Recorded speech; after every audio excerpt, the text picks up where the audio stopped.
Bahwa pengadu mendalilkan teradu tidak menjaga asas profesionalitas dan melanggar prinsip proporsional dan profesional sebagaimana dalil pada angka 4.1.2. Berkenaan dengan dalil aduan pengadu bahwa teradu mengirimkan informasi yang bersifat rahasia, terungkap fakta dalam sidang pemeriksaan pada saat komunikasi intens antara teradu dan pengadu pada tanggal 6 Agustus 2023, teradu mengirimkan pesan terusan forward sesuai bukti P6. DKPP menilai tindakan teradu mengirimkan informasi maupun materi tentang pelaksanaan BIMTEK yang pembahasannya masih bersifat internal antara ketua dan anggota KPU tidak sepantasnya disampaikan kepada pengadu yang berstatus sebagai anggota PPLN. Apalagi disertai adanya pesan WhatsApp, keep secret for your eyes only, for your eyes only, dan not for share, menunjukkan bahwa informasi maupun materi yang dibagikan oleh teradu kepada pengadu bersifat penting dan rahasia. Terungkap pula fakta dalam sidang pemeriksaan dalam komunikasi intens tersebut, teradu mengajak pengadu jalan berdua di sela-sela acara BIMTEK di Den Haag, bukti P7. Terjadi juga komunikasi intens antara teradu dan pengadu melalui WhatsApp pada tanggal 12 Agustus 2023, vide bukti P13. Dalam komunikasi tersebut, pengadu meminta tolong kepada teradu agar pada saat kunjungan ke Belanda membawakan barang pengadu yang ketinggalan di Jakarta. Kemudian teradu menyanggupi permintaan pengadu dan mengirimkan daftar barang titipan pengadu berupa 1 rompi PPLN, 1 potong baju, 1 potong CD, dan 2 peks cuimi. Terhadap pesan tersebut, pengadu menanyakan apa yang dimaksud dengan CD, padahal barang tersebut tidak termasuk barang yang dititipkan oleh pengadu. Teradu menjawab dengan nada bercanda, "Oh maaf, keselip." Bukti P13. Terhadap fakta tersebut, DKPP menilai tindakan teradu tidak dibenarkan menurut etika penyelenggara pemilu. Teradu terbukti menyisipkan kepentingan pribadi dalam melaksanakan tugasnya. Permintaan teradu untuk jalan berdua dengan pengadu tidak patut dilakukan, mengingat status teradu yang sudah berkeluarga. Selain itu, isi chat teradu yang menuliskan CD yang diakui dalam sidang pemeriksaan adalah celana dalam, menurut DKPP tidak patut dibicarakan, mengingat status teradu sebagai atasan dari pengadu dan teradu sudah berkeluarga.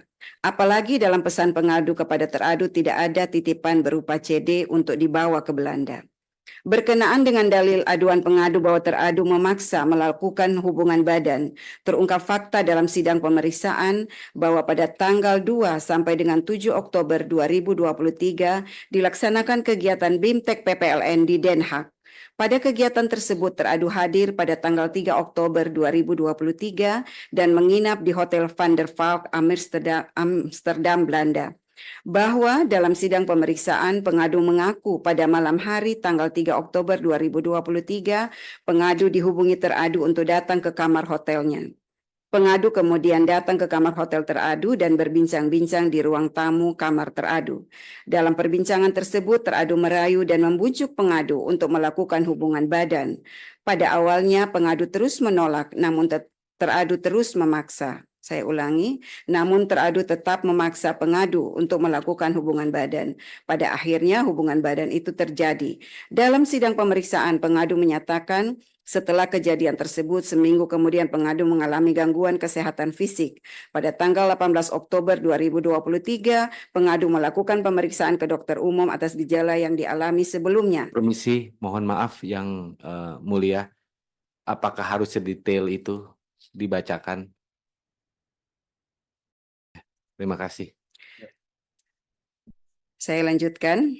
Hasil konsultasi dengan dokter menganjurkan agar dilakukan pemeriksaan lanjutan bersama antara pengadu dan teradu. Pada tanggal 31 Oktober 2023, pengadu menghubungi teradu melalui pesan WhatsApp agar teradu juga melakukan pemeriksaan kesehatan sebagaimana dianjurkan oleh dokter. Kemudian teradu menjawab, "Iya, siap sayang." Selanjutnya, teradu mengirimkan hasil pemeriksaan kesehatan teradu yang dilakukan di Indonesia disertai dengan caption, "Semoga kita sehat selalu." Vide bukti P15C. Dalam sidang pemeriksaan, teradu mengakui bahwa kata kita yang dimaksud dalam chat WhatsApp tersebut adalah teradu dan pengadu.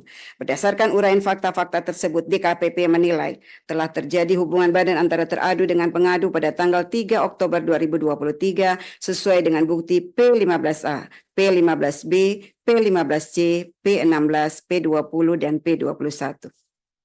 Berkenaan dalil aduan pengadu bahwa teradu menyusun dan menandatangani surat pernyataan tertanggal 2 Januari 2024, terungkap fakta dalam sidang pemeriksaan bahwa teradu mengakui membuat dan menandatangani surat pernyataan akuo pada tanggal 2 dan 5 Januari 2024. Bahwa surat pernyataan tersebut dilatar belakangi oleh kedatangan pengadu ke Indonesia dengan maksud menagih kepastian janji teradu untuk menikahi pengadu pasca kejadian pada tanggal 3 Oktober 2023. Bahwa pengadu datang ke Jakarta pada tanggal 9 Desember 2023 difasilitasi oleh teradu berupa tiket pesawat dan menyiapkan 1 unit apartemen dengan nomor 705 di Oakwood Suite Kuningan atas nama Wildan Sukoya untuk dipergunakan pengadu sejak tanggal 8 Desember 2023 sampai dengan 7 Januari 2024 sesuai bukti pihak terkait Ahmad Wildan Sukoya, vide bukti PT2. Akan tetapi pengadu tidak mendapatkan jaminan kepastian dari teradu sehingga pengadu meminta teradu untuk membuat surat pernyataan tertulis di atas materai yang pada pokoknya berisikan janji teradu kepada pengadu. Terhadap fakta-fakta tersebut, DKPP menilai bahwa tindakan teradu membuat surat pernyataan yang berisi janji-janji kepada pengadu layaknya prenuptial agreement atau kesepakatan jaminan suami istri merupakan tindakan yang tidak patut dilakukan oleh teradu. Tindakan teradu membuat surat pernyataan tersebut sangat relevan dengan peristiwa yang terjadi pada tanggal 3 Oktober 2023 di Hotel Van der Valk, Amsterdam, Belanda. Selanjutnya, berkenaan dengan dalil bahwa teradu menyalahgunakan jabatan, wewenang, dan fasilitas negara untuk kepentingan pribadi, terungkap fakta dalam sidang pemeriksaan bahwa benar teradu menggunakan kendaraan dinas milik teradu untuk kepentingan pribadi mengantar dan menjemput pengadu di luar tugas kedinasan pada saat pengadu berada di Jakarta. Bahwa teradu juga terbukti memfasilitasi tiket pesawat pengadu pulang pergi Jakarta Singapura dengan total biaya sebesar 8.697.500 rupiah. Sebagaimana keterangan pihak terkait Retno Kusumastuti, vide bukti PT1 dan PT2. Selain itu, teradu juga memfasilitasi penginapan di apartemen Oakwood Suite Kuningan dengan total biaya sebesar Rp48.716.900 sebagaimana keterangan pihak terkait Ahmad Wildan Sukoya, vide bukti PT1, PT2, dan PT3.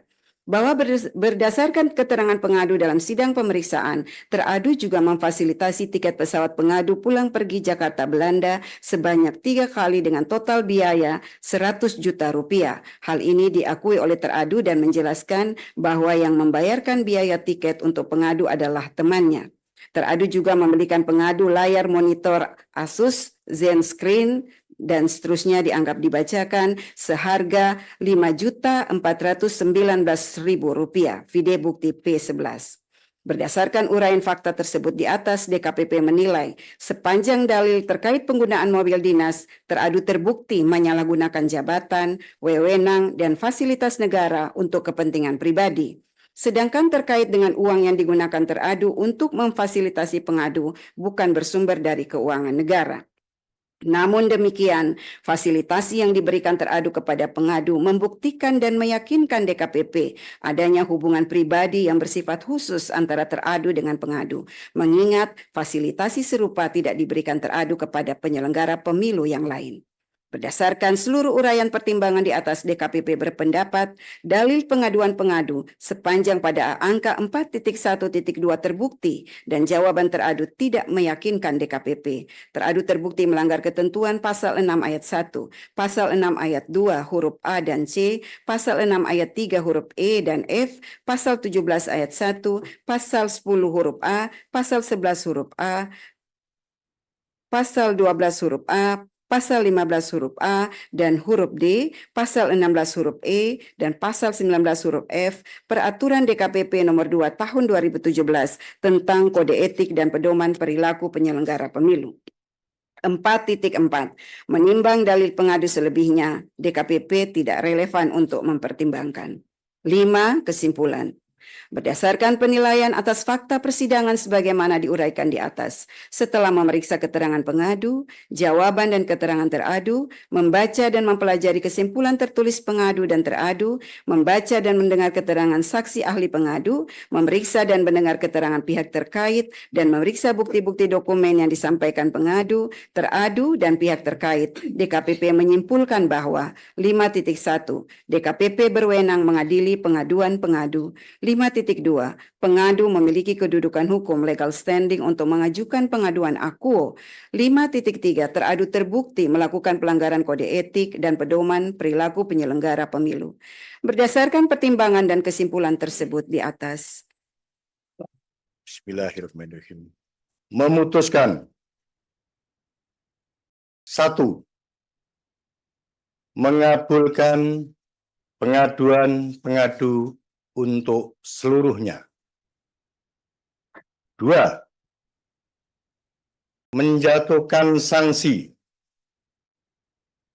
pemberhentian tetap kepada teradu Hasyim Asyari selaku Ketua merangkap anggota Komisi Pemilihan Umum terhitung sejak putusan ini dibacakan.